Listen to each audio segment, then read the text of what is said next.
मैं उस ideal student की बात कर रही हूँ, एडमिशन ले लिया है और वो पढ़ना शुरू करना चाह रहा है, बट उसे समझ नहीं आ रहा है कि कैसे करना है।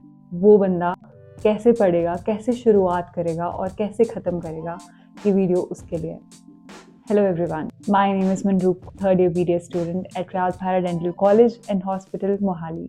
आप यहाँ पर कॉलेज में आते हो, आप तो सोचने लग जाते हो कि इतनी सारी बुक्स हैं, इतने सारे सब्जेक्ट्स हैं और ये सारे आपके लिए न्यू हैं, तो आपको कैसे पढ़ने हैं। ये क्वेश्चंस माइंड में सभी के आते हैं कि how to actually study a particular thing. तो आज हम बात करेंगे BDS के बारे में। मैं एंड में ये भी बताऊंगी कि मैं खुद कैसे पढ़ती हूँ, आइडियल रूटीन क्या होना चाहिए आपका, कैसे आप हर एक चीज़ को एक दिन में मैनेज कर सकते हो, like day wise. We will talk about everything, how to get started with something and how to end it and how to revise it. Everything will be answered in today's video. So it can be a little longer, but please wait till the end so that आप कुछ भी miss ना करो. So let's get started.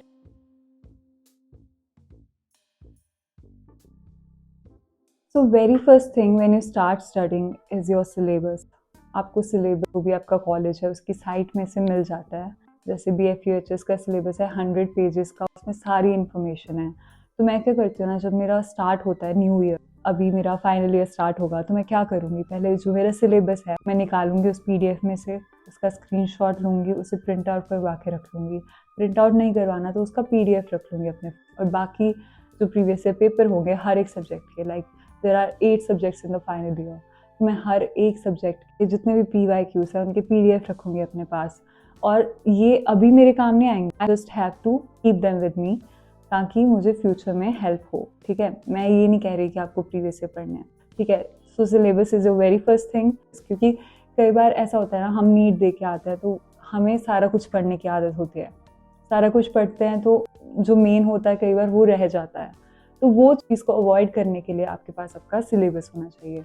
एक बार syllabus आ गया आपके हाथ में, उसके बाद सेकंड थिंग आपके पास PYQs आ गए, वो भी बस आपको रेफर करना है कि हाँ क्वेश्चन इस टॉपिक में से कैसे आ सकता है। स्टार्टिंग में तो पता ही नहीं चलता, स्टार्टिंग के 6 मंथ्स में, कि ये PYQs कौन से हैं, कहाँ से आए हैं, आपको आधे क्वेश्चंस का तो पता ही नहीं चलेगा। वो आपको काम आएंगे एंड में, किसी क्वेश्चन को कैसे लिखना है वो एंड में पता चलेगा। सो this is the second thing. और इसके बाद जब आप पढ़ने बैठते हो तो वो कैसे पढ़ना है, वो कैसे आपको 3 बार एक चीज़ को ख़त्म करना है। पढ़ने के 3 ही तरीके होते हैं। सबसे पहले first read, and then you have to make some notes, और लास्ट थिंग वही revision. So first thing is the reading part and you have to take it really slow, क्योंकि जब आप फिगर आउट कर रहे होते हो ना फर्स्ट टाइम किसी भी चीज़ को पढ़ रहे हो, कोई भी सब्जेक्ट है, B it first year, second year, third year और फाइनल ईयर, ठीक है, आपको पहले टाइम लेना है उस पर्टिकुलर सब्जेक्ट को समझने के लिए। तो पहली जो आपकी रीडिंग है, धीरे धीरे करो, आराम से करो, डू इट केयरफुली, हर एक चीज़ को ध्यान से समझो। कुछ भी नहीं पता चला उसी टाइम जाओ, यूट्यूब पर जाओ, गूगल पर जाओ, ChatGPT यूज़ करो, कुछ भी यूज़ करो। You have to understand that thing. So this is the very first thing that you have to do while you are reading, while you are trying to understand a new subject. Peer pressure में तो आपको बिल्कुल भी नहीं आना, क्योंकि कुछ students होते हैं जो पहले से ही गाइडेंस लेके, पहले से ही पढ़ के आते हैं कॉलेज में एंटर करने से पहले ही, right. You don't have to take it so fast. मतलब एक सिंगल रीडिंग कैसे करते हैं, मान लो आपकी एनाटमी है, एनाटमी में आपका चैप्टर आ गया फेरिंग्स। आपको पता तो होना चाहिए कि फेरिंग्स है कहाँ, उसकी लोकेशन कहाँ है। जब आप रीड करोगे, पहले स्टार्टिंग में इंट्रोडक्शन होगी, आपको इंट्रोडक्शन पढ़नी है, फिर साथ में उसका डायग्राम देखना है, ठीक है। कुछ भी आपको लग रहा है कि ये इंपॉर्टेंट है तो उसे अंडरलाइन करो। आपकी क्लासेस होती हैं, आप क्लासेस में जाओ, क्लासेस में आपको समझाया जाएगा, आपको हर एक चीज़ इंपॉर्टेंट बताई जाएगी। आप सीनियर्स के पास जाओ, उन्हें बोलो कि हमें मार्क करके दो कि हमें इसमें करना क्या है इस चैप्टर में। अपने क्लास मिस कर दी बाय चांस तो आप यूट्यूब से समझोगे, उसमें भी हर एक इंट्रोडक्शन होगी। किसी भी यूट्यूब वीडियो से, कोई भी आप रैंडम वीडियो उठाओ और देखो, उस टॉपिक का नाम लिखो, सर्च करो और देखो उसमें क्या है, फिर आप उसे रीड करो। फिर रीड करते करते उसे समझो, उसके डायग्राम्स देखो, ठीक है। आप मार्क करो कि मुझे ये नोट डाउन भी करना है क्योंकि ये मुझे इंपॉर्टेंट लग रहा है, या फिर मैम ने बताया था कि ये इंपॉर्टेंट है, ठीक है। ऐसे आपको अपनी फर्स्ट रीडिंग ख़त्म करनी है। हर एक सब्जेक्ट ऐसे ही स्टार्ट करते हैं, ठीक है। फिर उसके बाद उसके नोट्स बनाने हैं। नोट्स आपको ऐसे बनाने हैं कि पूरी कहानी, पूरी बुक छाप दी। आपको इम्पॉर्टेंट पॉइंट्स फ्लो चार्ट्स की फॉर्म में या फिर ऐसे एरोस डाल के पॉइंट्स की फॉर्म में आपको लिखना है। मैं अपने खुद के नोट्स भी दिखा दूंगी फॉर रेफरेंस। मुझे टाइम मिल जाता है उनको रिव्यू करने का भी, लाइक 2-3 बार तो मैं कर लेती हूँ पूरे जितने भी नोट्स मैंने बनाए होते हैं, तो आपको एंड में इस चीज़ के लिए भी टाइम बचाना है, ठीक है। तो ये देखो, सबसे पहला काम क्या करना होता है, अपना सिलेबस निकाल लो, ठीक है। ये मेरा सिलेबस है ओपी का, 19 यूनिट्स बोल लो, फिर उनमें टॉपिक्स हैं, फिर मैंने मार्क करा हुआ है कि हाँ मैंने कौन सी कवर कर ली, मतलब मैंने सिलेबस के अकॉर्डिंग अपने नोट्स बनाए हुए हैं। ये देखो, मैंने ट्राई करा था कि मैं सारा कवर करूँ इस साल सिलेबस, क्योंकि लास्ट सिलेबस के अकॉर्डिंग नहीं चली, उसकी वजह से मतलब मुझे एग्ज़ाम टाइम थोड़ा सा बुरा लगा था कि हाँ मेरा क्यों नहीं हुआ।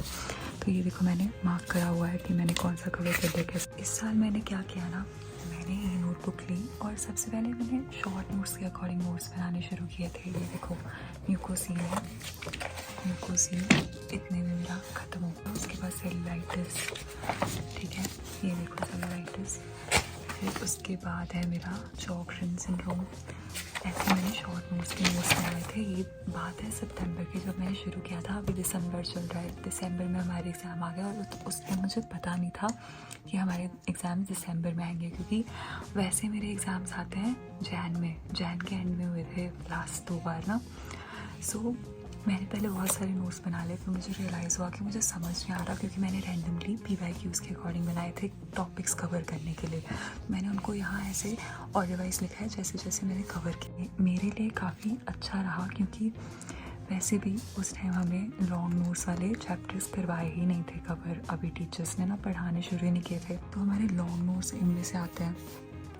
ये लॉन्ग नोट्स हैं और ये शॉर्ट नोट्स वाले चैप्टर्स हैं। ये इंडेक्स में से मैंने ऐसे अलग से सेपरेटली लिखा हुआ है। तो ये चैप्टर्स में से 400-500 अभी रिसेंटली कवर हुए, बट हाँ थैंकफुली मेरे पास सबके नोट्स हैं प्रॉपर, मैंने बना लिए, मतलब टाइम पर बन गए थे मेरे।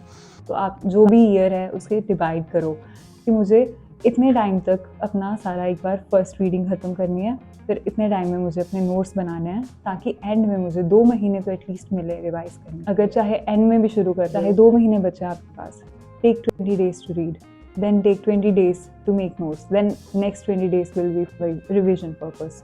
तो ऐसे आपको सारा डिवाइड करना होता है, ठीक है। एक बार सिलेबस ख़त्म हुआ, नोट्स बनाए, और जैसे आप नोट्स बनाते हो वो इसी तरह बनाओ कि मुझे पेपर में भी इसे ऐसे ही प्रेजेंट करना है। Presentation matters a lot exams, like specially BDS MBBS के कोई भी एग्जाम्स हों, एग्जामिनर आपको नहीं जानता, आपका पहला इंप्रेशन किससे जाएगा? आपके पेपर से। पेपर को you have to write beautifully, और वो अच्छे से लिखोगे फिर ही आप एक्सप्लेन कर पाओगे कि हाँ मैं कहना क्या चाहता हूँ इस क्वेश्चन में। फॉर एग्जाम्पल, आपका क्वेश्चन है पिट्यूटरी ग्लैंड, तो पिट्यूटरी ग्लैंड की थोड़ी सी इंट्रोडक्शन लिखो, उसका डायग्राम बनाओ, उसकी सिचुएशन बताओ, उसके साथ में कौन से स्ट्रक्चर्स हैं वो बताओ, ठीक है। कोई भी और उसके फंक्शंस हैं वो बताओ। ऐसे आपको जैसे प्रेजेंट करना है वैसे उसे नोट्स के फॉर्म में बनाओ। आपको अगर समझ नहीं आ रहा है कि मैंने ये जो लिखा है ये सही भी लिखा है कि नहीं, तो आप किसी को दिखाओ, किसी सीनियर को दिखा दो, किसी टीचर को दिखा दो कि ma'am can you please review my notes कि ये ठीक है कि नहीं। तो एक बार बता दो कि हाँ एग्ज़ाम में अगर मैं ये लिखूँगी तो वो ठीक होगा कि नहीं। वैसे तो आपको दिखाने की ज़रूरत नहीं पड़ती, आपको पता होता है क्या सही है क्या गलत है, ठीक है। फिर बाद में उस चीज़ को टेस्ट करने के लिए ही आप मिड टर्म्स और बाकी जो भी एग्ज़ाम्स होते हैं, सेंटअप्स होते हैं, तो वो इसी चीज़ को टेस्ट करने के लिए होते हैं। उसके बाद आपको जब रिवाइज़ करना है तो आप रिवाइज़ कैसे करोगे? अगर तो आपके पास आपका फ्रेंड है जो आपके साथ अच्छे से पढ़ता है, मतलब एक्चुअली जो सीरियस है स्टडिंग को लेके, उसके साथ डिस्कस कर लो। उसे नहीं आता तो उसे समझा दो, फिर उसे बोलो कि अच्छा मैं तुम्हें अब याद करके सुनाऊंगी। तो ऐसे आपको रिवाइज करना है, ठीक है। फिर ये तो होगी फर्स्ट रिविजन, किसी फ्रेंड के साथ डिस्कस कर लिया, बट आप हमेशा फ्रेंड के साथ नहीं डिस्कस कर सकते, आपको और भी 2-3 बार रिवाइज करना होगा। तो वो कैसे करोगे? आपको जो भी माइंड में आ रहा है blurt it out on a piece of paper, सारा एक बार जो भी आ रहा है, मतलब वो टॉपिक देखो, फिर देखो मुझे इसके बारे में क्या पता है, उसे जल्दी जल्दी से लिख दो। एक बार लिख दिया, ब्लर्ट आउट कर दिया, ठीक है। फिर देखो आपने मिस क्या किया, आपने जो भी मिस किया उसी टाइम बुक में से उसे पढ़ लो। जब आप पढ़ोगे आपको उसी वक्त वो याद आ जाएगा, याद रहेगा भी आगे के लिए। So this is the blurting method. 1-2 बार अब आपकी रिवीजन हो चुकी है, इसके पहले आपने 1-2 बार पढ़ लिया है उसे, अब आप में कॉन्फिडेंस आ जाएगा कि हाँ मुझे इसके बारे में कुछ तो आता है, राइट। तो वो जो कुछ तो आता है वो आप अब अपने आप को जब भी आपको टाइम मिले रिव्यू करते रहो, उसे सुना के देखो अपने आप को।